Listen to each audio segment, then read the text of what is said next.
شوفوا يا اخوان، هذه المصطبة اللي سويتها البذور الموسمية.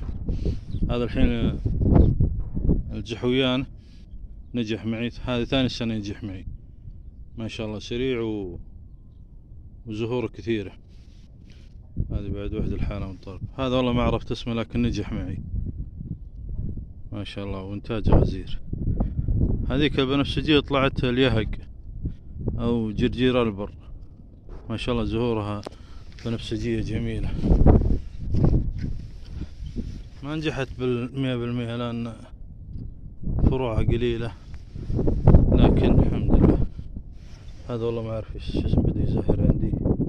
وهذا الدهدهان لكن ما زهر للحين، تزاحما وضيقا على بعض.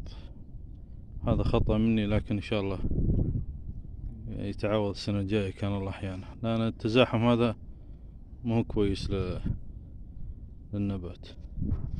هذا يا اخوان شوفت عينكم، بعضه نجح وبعضه ما نجح. يعني الديدحان ثاني سنة ما ينجح معي الديدحان، انا بادر بالزاوية هذيك مرة، الحين ما يدي حتى 3 سنتي، ففاشل معي انا، فاشل ما ادري ليه. لكن بشكل عام عشان تعرف اللي ينجح معك، هذا الجحويان نجح، وهذا والله ما اعرف اسمه لكن ان شاء الله بعرفه. واليهق جرجير البر هذا نجح، والدهدهان نجح. اما الاشياء الثانية لا والله،